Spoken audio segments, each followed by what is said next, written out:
আমি প্রেম বিষয়ক এইসব বিষয় নিয়ে কথা বললে আমি খুব লজ্জা পেয়েছি।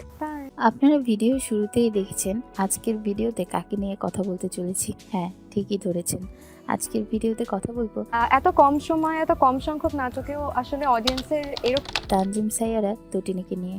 জানবো তার সম্পর্কে জানা অজানা কিছু তথ্য। তো ভিডিও জুড়ে আমাদের সাথেই থাকবেন। চলুন শুরু করি। তানজিম সাইয়ারা তটিনী হলেন বাংলাদেশের একজন জনপ্রিয় অভিনেত্রী এবং মডেল। বাংলাদেশের নাটক জগতে খুব অল্প সময়ের মধ্যে যে সমস্ত অভিনেত্রীগুলো লক্ষ লক্ষ দর্শকের মনে জায়গা করে নিয়েছেন তাদের মধ্যে একজন হলেন তানজিম সাইয়ারা তটিনী। তার দৃষ্টিভঙ্গি এবং সুন্দর চেহারা লক্ষ লক্ষ যুবকের মন কেড়েছে। বর্তমানে তিনি অনেকগুলো নাটকে অভিনয় করেছেন। প্রায় বেশিরভাগ নাটকগুলি দর্শকের মনে লেগেছে এবং ভালো জনপ্রিয়তা অর্জন করেছে।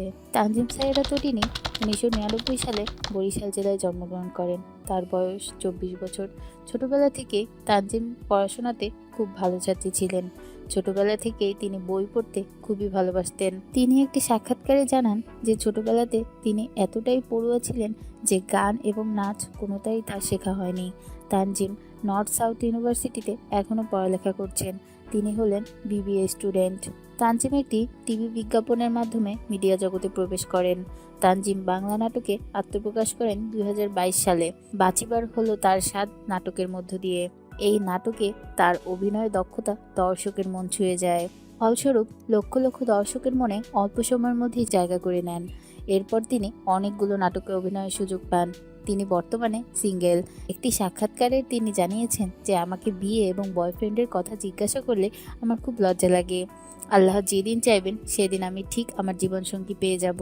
তানজিম সাইয়ারা এর পুরস্কার এবং সম্মান সম্পর্কে তেমন কোনো তথ্য পাওয়া যায়নি। তানজিম বিভিন্ন পণ্যের বিজ্ঞাপনের থেকে টাকা আয় করে থাকেন। এছাড়াও বর্তমানে প্রতিটি নাটকের জন্য 20 থেকে 50,000 টাকা নিয়ে থাকেন।